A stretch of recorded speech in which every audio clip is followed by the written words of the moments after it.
بلکہ اللہ کے احکام کا انکار کر کے بھی ہلاکت میں پڑ جاتا ہے۔ فرائض و واجبات تو اپنی جگہ ہیں ہی ہیں، زکوٰۃ اور نذر کے معاملے تو ہے ہی ہیں، لیکن اہل عیال کا خرچ کرنا تو لازم ہے ہی ہے،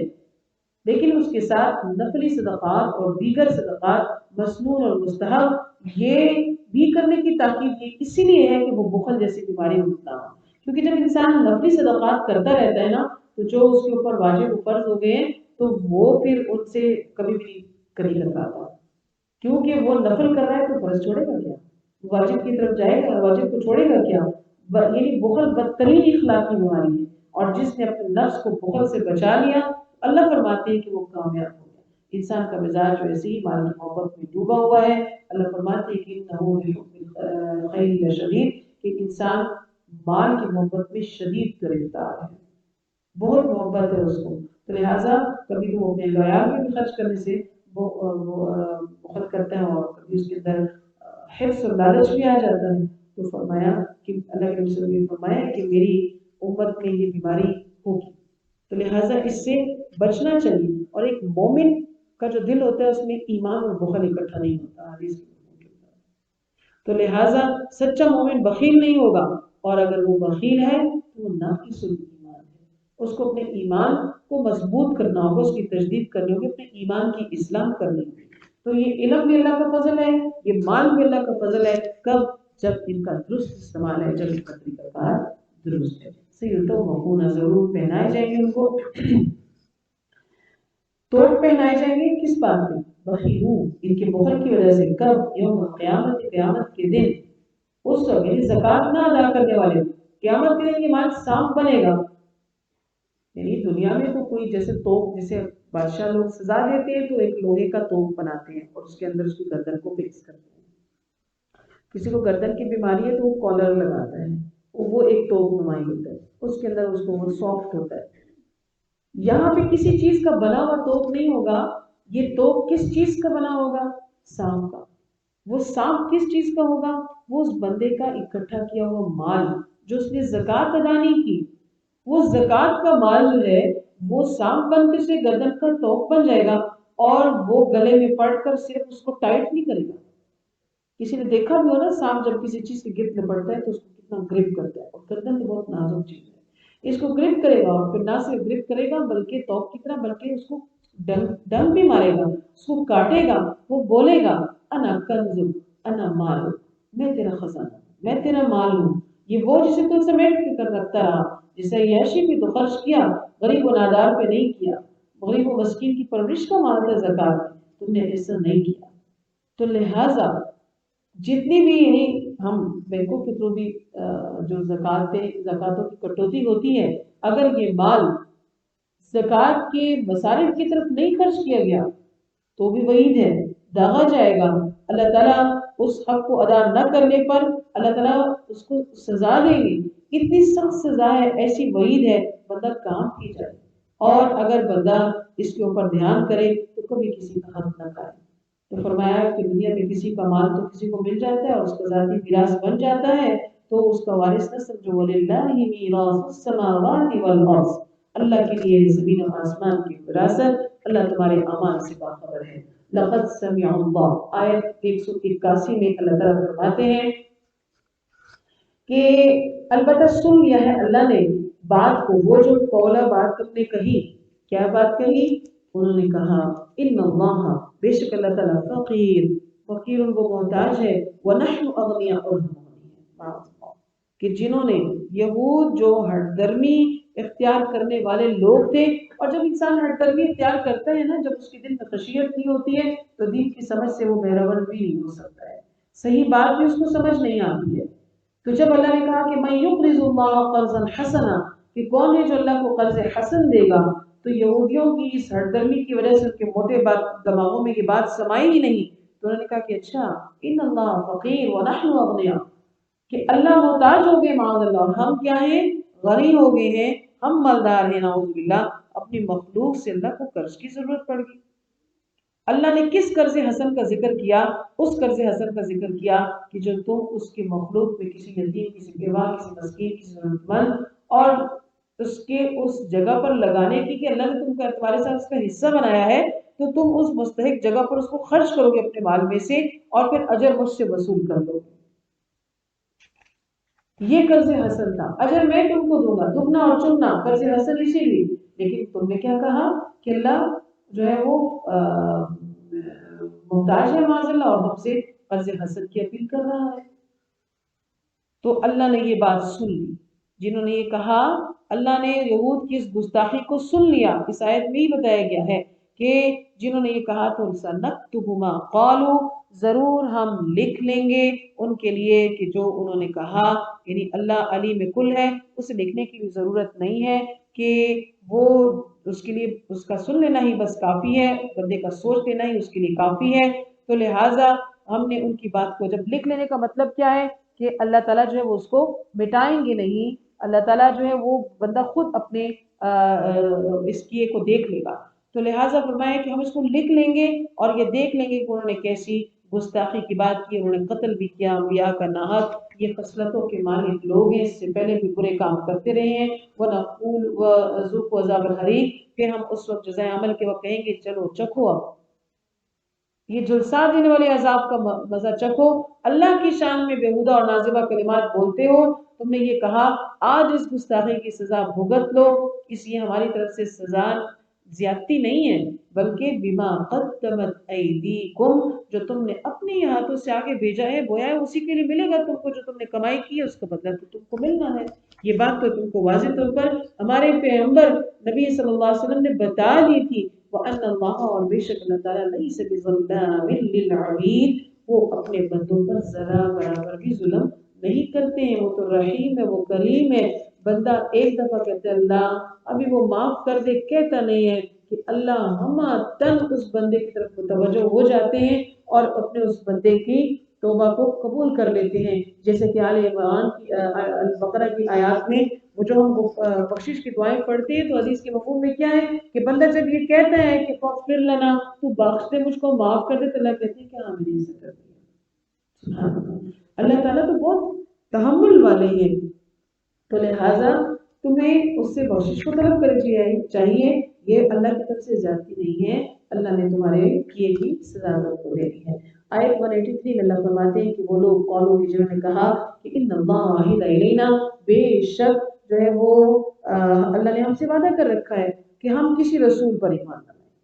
ہم اس وقت تک یعنی کہ ایمان نہ لائیں کسی نبی پر کہ جب تک کہ وہ یاتینا لینا آئے بقربان، ان کوئی قربانی تاکلہ النار، اور اس کو آگ کھا لے۔ جیسے کہ آپ جانتے ہیں کہ شریعت کا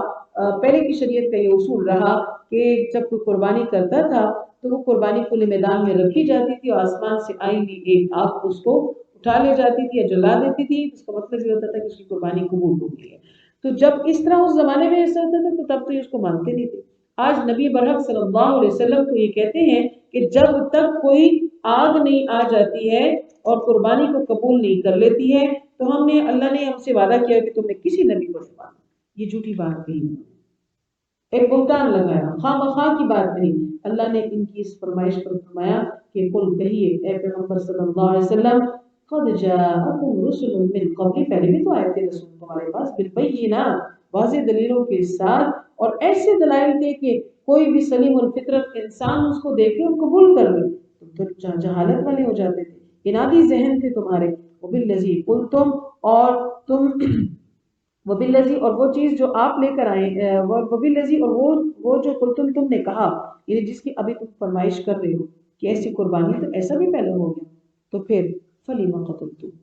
تم نے کیوں قتل کیا؟ تمہارے یعنی کہ باپ دادا جو تھے اس وقت ایسی ذہنیتوں کے مالک، ایسی سوالات کرنے والے، تو انہوں نے پھر اگر اتنے ہی تم صادقین سچے لوگ ہو تم، تو ہیلے بہانوں سے تم نے اس وقت کے انبیاء کو کیوں قتل کیا؟ تو فرمایا کہ میں کذبوک، اے نبی صلی اللہ علیہ وسلم میرے حبیب، اگر یہ آپ کو جھٹلا دیتے ہیں، تکذیب کرتے ہیں، تو فقط کذبا، البتہ انہوں نے جھٹلایا ہے اس سے پہلے، رسولوں کو اس سے پہلے جو ہے وہ جھٹلا چکی ہیں۔ اس سے پہلے انہوں نے رسولوں کو بھی رسولوں کو جھٹلایا ہے، یہ کوئی نئی بات نہیں ہے۔ جاؤ، وہ آئے تھے ان کے پاس بینات، واضح دلیلیں لے کر، والزبر، اور صحیفے لے کر آئے تھے، اور والکتاب المنیر، اور روشن کتاب جو ہے وہ لے کر آئے تھے، تو اس کے باوجود انہوں نے انکار کیا۔ کل نفس ذائقۃ الموت، ہر ایک نفس نے موت کا ذائقہ جو ہے وہ چکھنا ہے، ہر ایک کو پھر جواب دہ ہونی ہے۔ اور وَإِنَّمَا اور بے شک توفونا پورا پورا دیا جائے گا ہر ایک نفس کو اس کے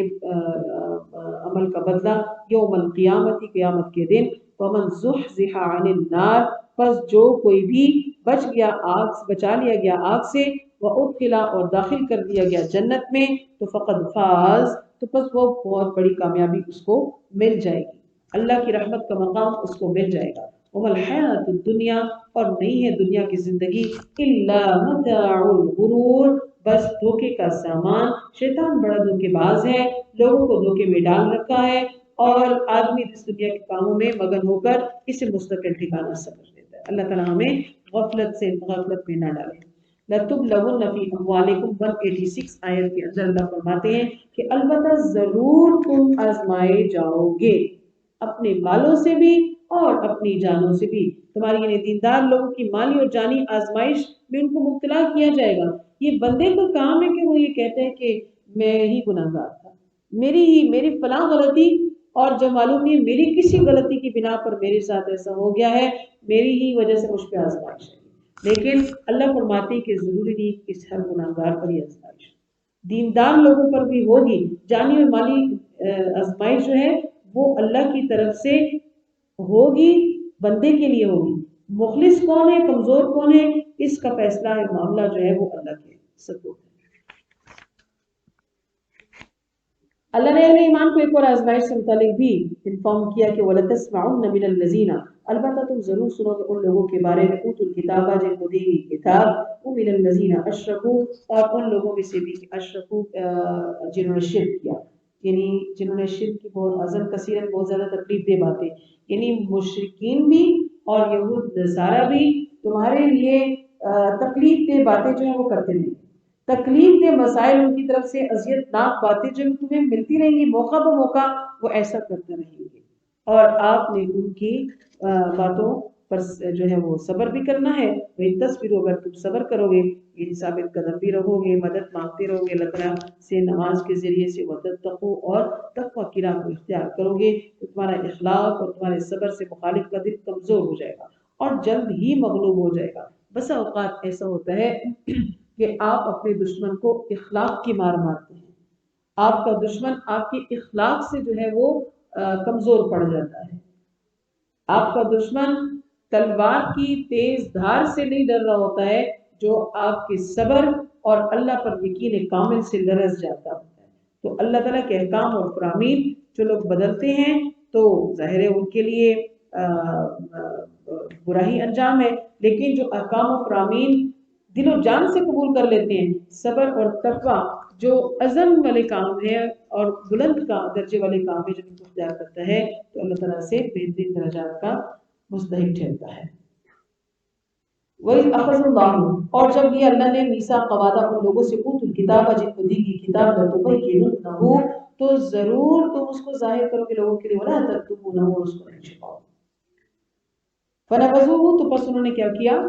پھینک دیا، ڈال دیا اس کو، وراء پیچھے، ظہورہم پیٹھ پیچھے، یعنی اس وقت کو اس بات کو دھیان میں لائیے کہ جب اہل کتاب سے اللہ نے وعدہ لیا تھا، یہ کتاب جو آپ کو بتائی گی جس میں کہا گیا ہے کہ اللہ کے سوا کسی کی عبادت نہیں کرنا ہے، اور دیگر احکامات اور پھر نبیوں کی تصدیق کے بارے میں بھی، تو تم نے اس کتاب کو سب کے سامنے ظاہر کرنا ہے لازماً۔ تو انہوں نے ایسا نہیں کیا، پس پوچھ ڈال دیا اور لوگوں تک حق بات کو پہنچایا ہی نہیں۔ اہل کتاب کی طرف سے کتمان حق اور ان کے فاسد اغراض کو نمایاں کیا گیا کہ اس وجہ سے، یعنی فاسد اغراض کو پانے کے لیے انہوں نے حق بات کو چھپایا۔ واشتروا اور انہوں نے خریدا یا حاصل کیا بھی اس کے ساتھ، یعنی ایسا طرز عمل اختیار کر کے دراصل انہوں نے پھر کیا کیا، ثمنا قلیلا تھوڑی قیمت کو حاصل کیا، تھوڑے فائدے اکٹھے کیے ہیں۔ وبئس ما یشترون اور کتنا ہی برا ہے جو انہوں نے خریدا یا جو کمائی انہوں نے کی۔ لا تحسبن الذین نہ خیال کرے وہ لوگ جو یفرحون خوش ہوتے ہیں، بما اس پر کہ آتا جو ان کو دیا گیا، یحبون اور وہ پسند کرتے ہیں اس بات کو کہ ان یحمدوا ان کی تعریف کی جائے، بما اس پر کہ لم یفعلوا جو انہوں نے کیا نہیں،